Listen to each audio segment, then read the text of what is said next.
Hurricanes Irma and Maria have left a trail of devastation across the Caribbean, taking lives, devastating houses, and leaving roads blocked. The Caribbean Diaspora is coming to their aid. We will talk with two representatives of organizations mobilizing to make this happen. That's up next on Carib Nation.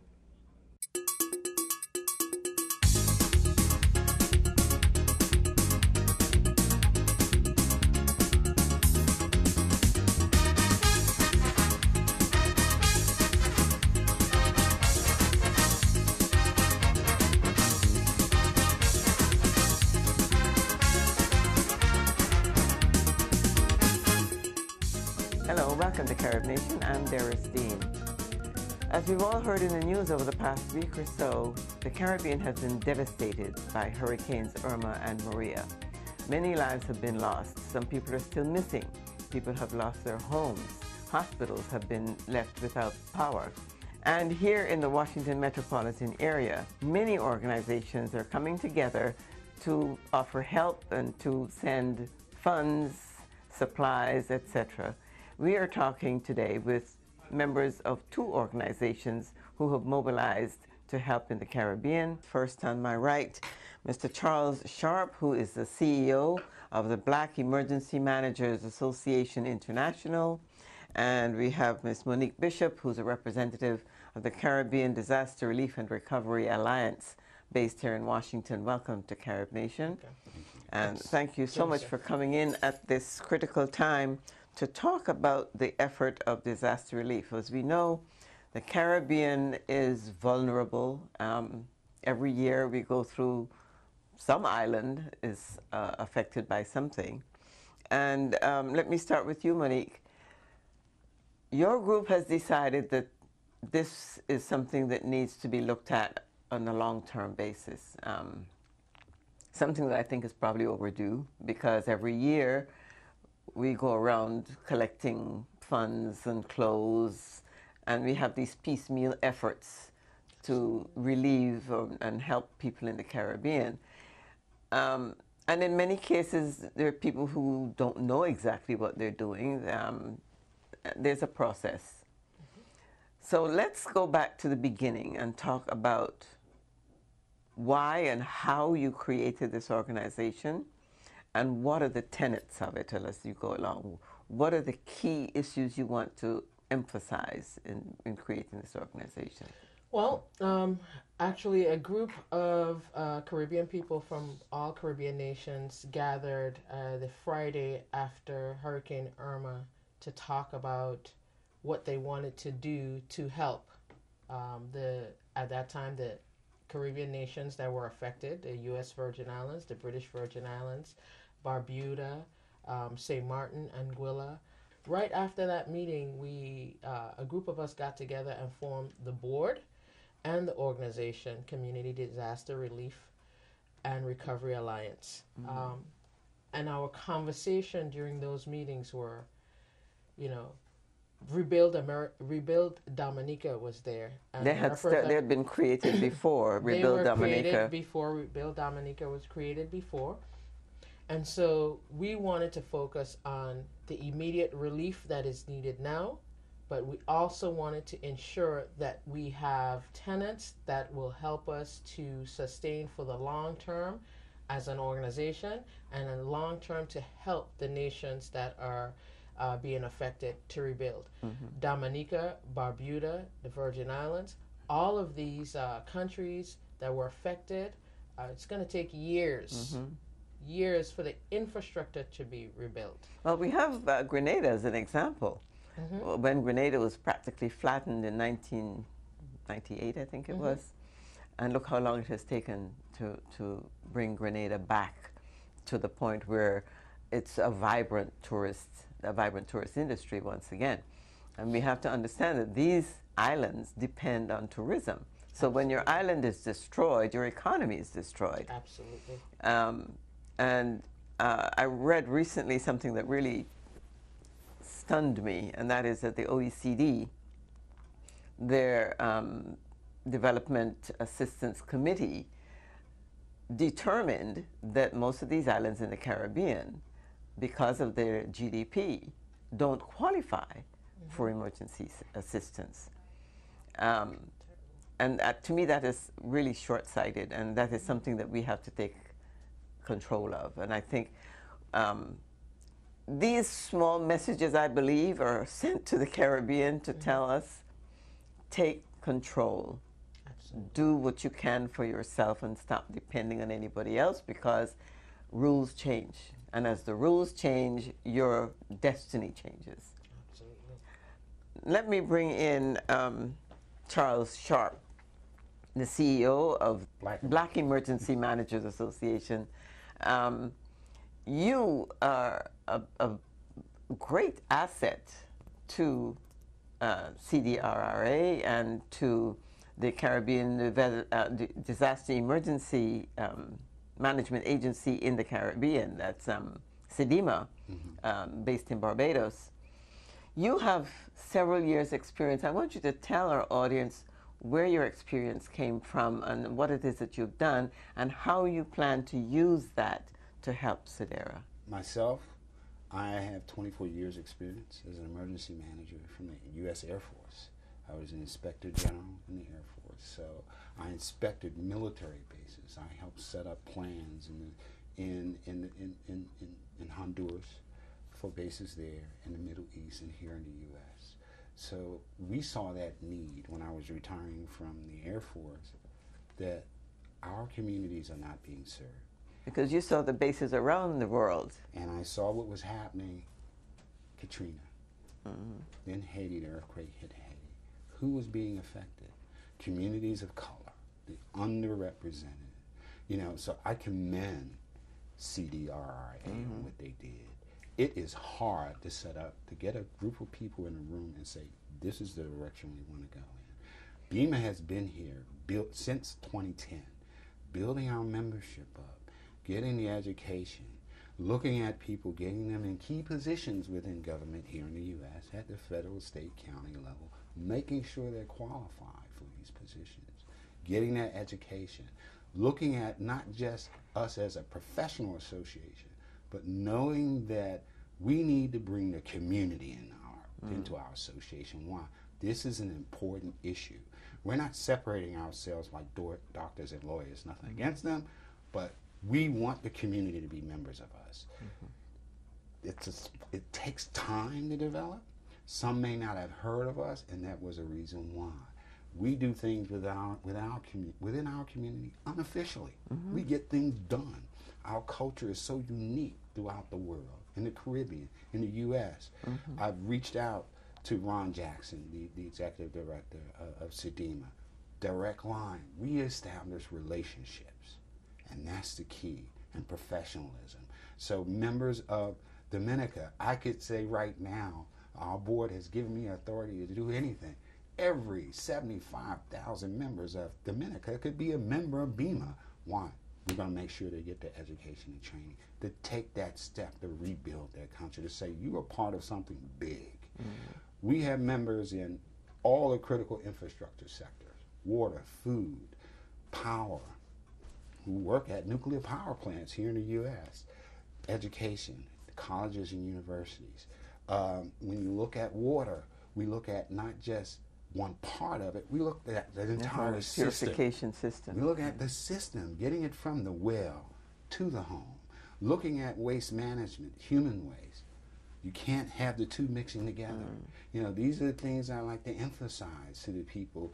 When you look at even Haiti, what was the problem? It was water, cholera, disease, things got mixed together. And this is what we look at. So Haiti is still constantly on our perfect example of why it is so important to have the right skills available as soon as possible. Even when we look at it, communities from a systems approach with all those critical infrastructure sectors, even in terms of sheltering during a disaster and after disaster, home ownership, property ownership. Wait a minute, how do they? Yes, can those evacuees go back to that land, which is key? Can they go back if they were renters? Who now owns the land, or can the country just move them out? Can the community now just be moved out? Here in the U.S., Hurricane Harvey is going to probably will affect voting districts. Interesting. It's interesting. Who takes that into consideration? Bring it up now rather than later. When you look at human trafficking and drug trafficking, is Dominica open for that to get assistance? We have to look at this and say, hey, we don't want this in. You want to keep that. We want to build within our association, and we remind our members and everyone else, trust, character, and integrity. This is how you establish relationships. The individuals that formed CDRRA established that. Right. They had a goal, and now they're going to reach that goal. BEMA is here with you, side by side, period. Let's talk some more then about CDRRA's plan. How you are structured and how you plan to implement the various steps of what you have to do under obviously his guidance. Advice. Advice. Well, the first thing that we did was we filed for our 501c3. We established a nonprofit, and we formed relationships and alliances with the various governments and government officials, ambassadors to the various countries in the Caribbean. We formed relationships with shipping companies. And the reason for that is that we've started our donation efforts and collecting donations and collecting monetary donations. However, in order to implement any of the projects that we want to implement, we need to have the contacts on the ground in those countries. We need to be able to get the supplies shipped there. We need to have viable, trustworthy people on the other end accepting those donations and distributing those donations. We plan on being on the ground in the various countries where our donations will be going into, to be able to actually oversee that effort. That's a very critical piece. Yes, it's very important that we are physically there. We want to be 100% transparent and accountable to our donors, and we want our people in the various countries to see our efforts and to see that we are here to help them rebuild, not just the immediate relief that is needed right now, but the long-term efforts to rebuild the infrastructure in the various countries. Right. Let's talk then about how the funding is going to be handled. For the number of people that you're talking about, if you are going to have people on the other end, are they volunteers? Are they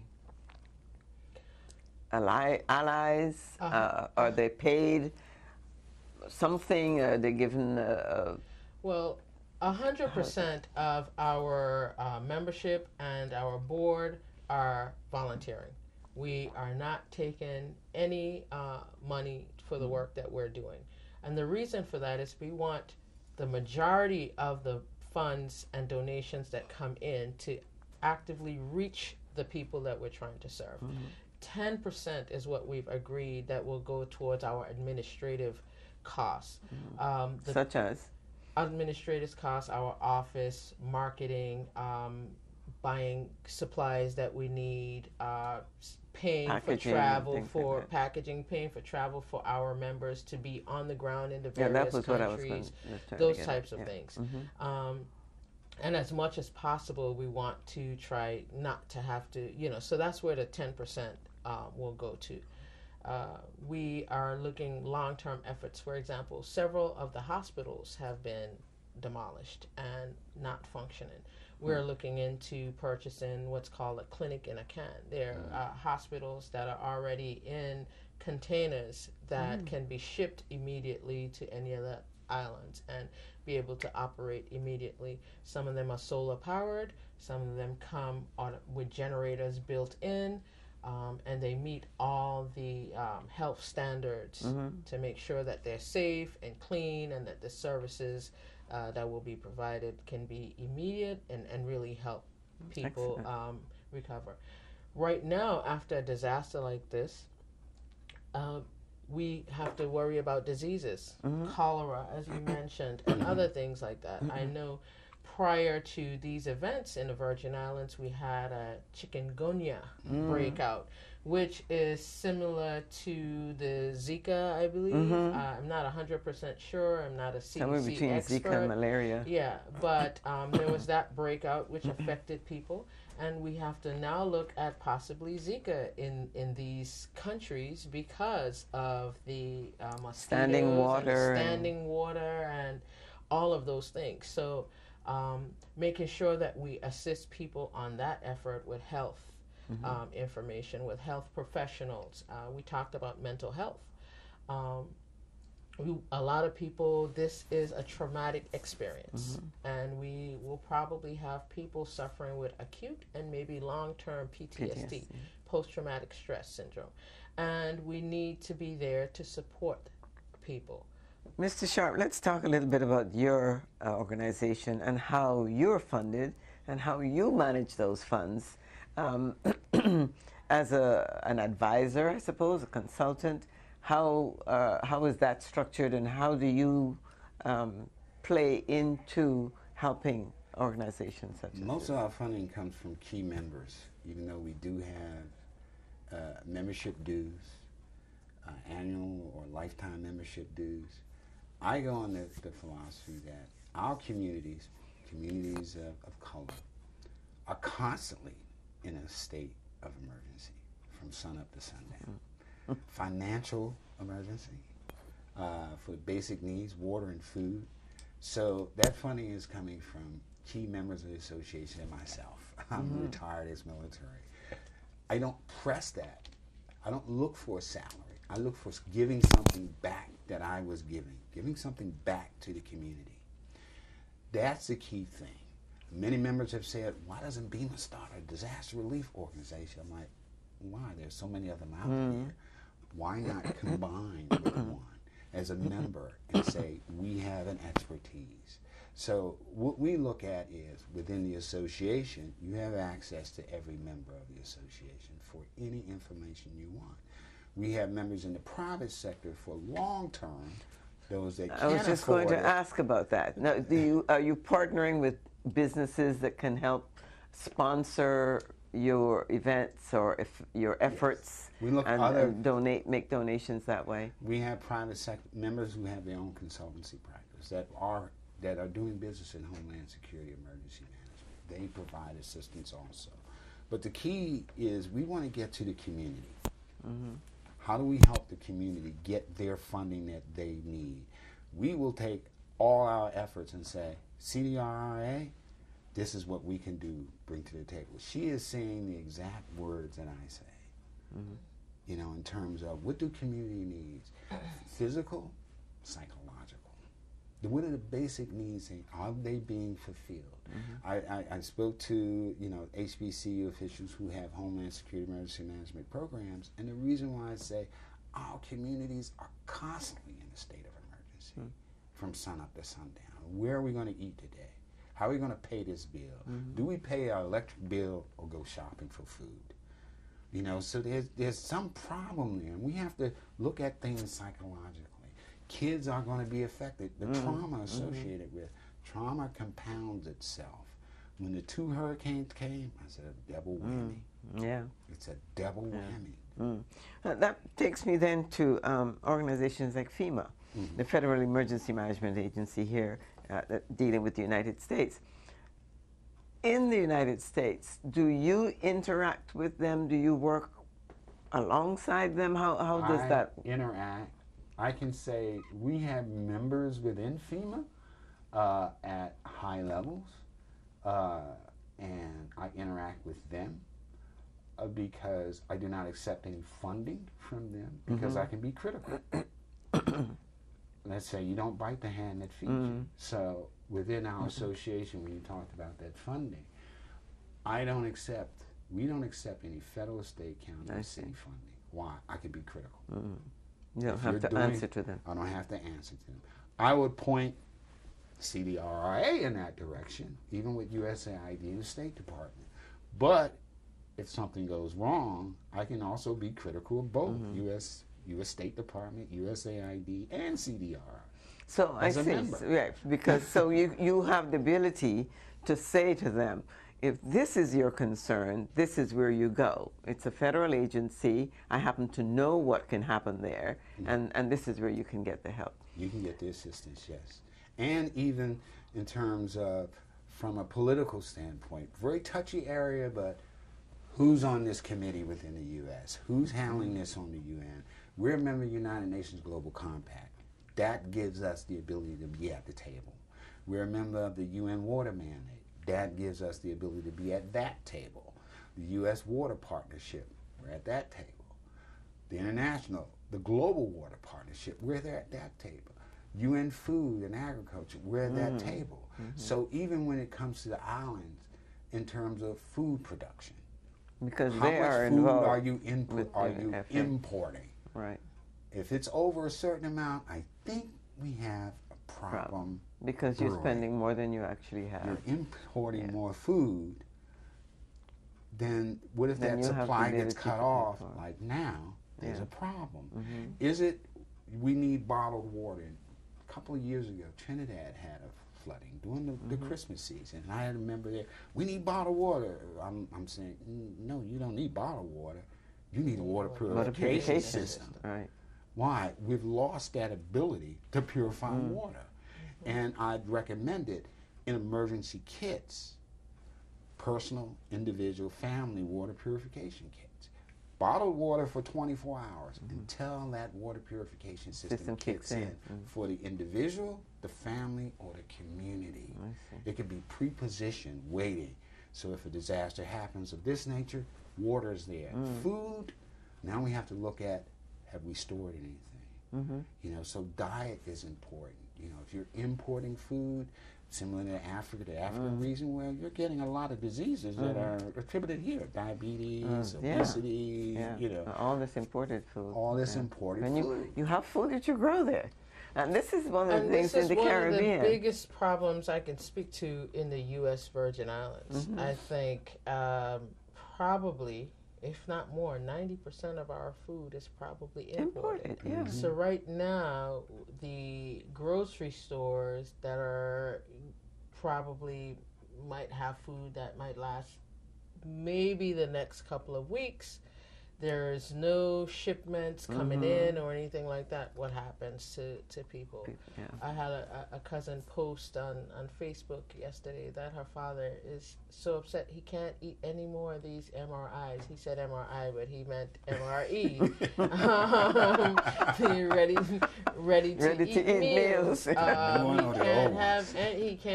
He just can't take it anymore because that's not how he's accustomed to eating. Yeah. In Barbuda, fishing is one of their main industries, and they're not able to fish right now. The waters may be contaminated. The fish may be contaminated.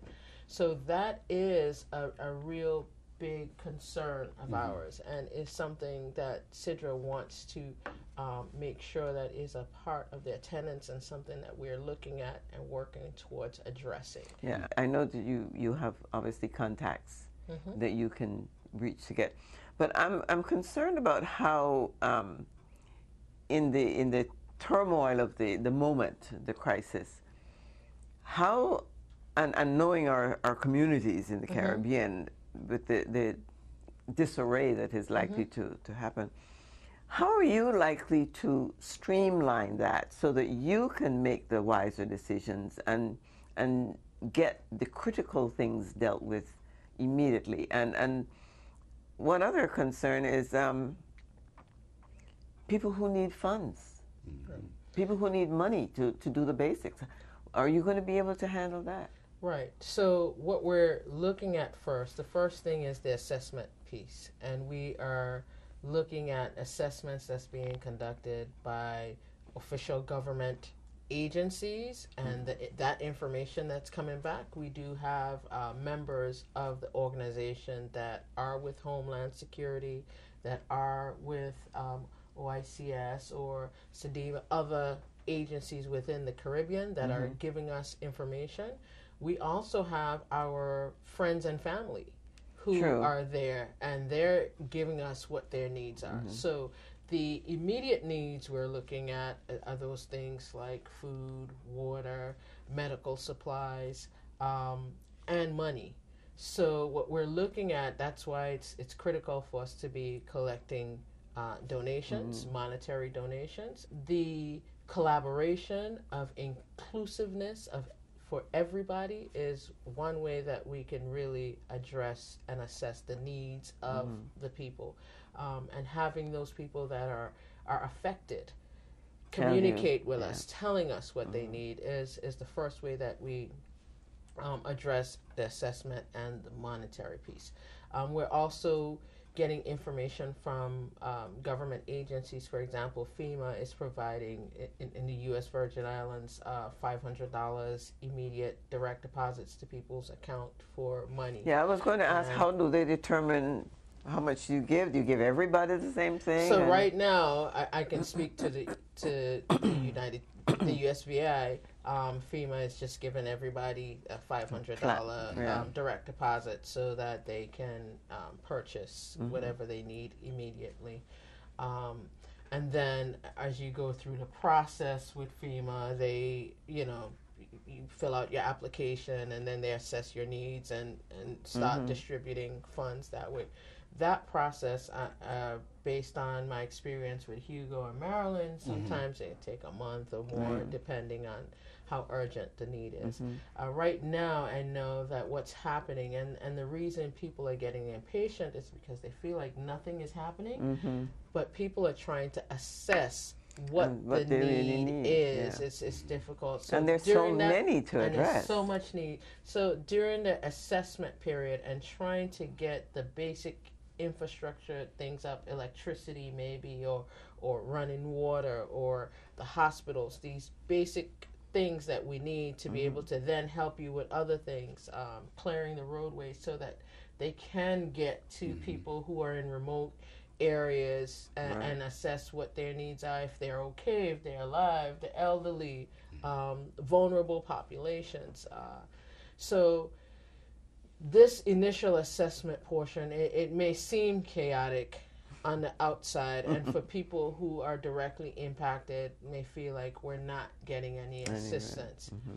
But that's because this assessment piece is going on to really make sure that be things able move to help smoothly you eventually. in the long term. Yeah. We can throw some things at you right now, but that's only going to help you for the next This week or minute, two. yeah. We're trying to make sure that you're okay for at least the long next term. year while we're rebuilding. Right. Well, thank you so much you for for sharing your information with us.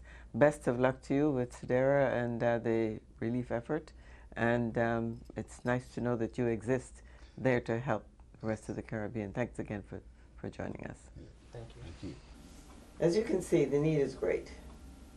If you can help in any way, please contact one of these organizations or any other organization that is helping the Caribbean. Until next time, thank you for watching Carib Nation. Remember, our motto, one people, one culture, one Caribbean, one nation. I'm Derek Steen.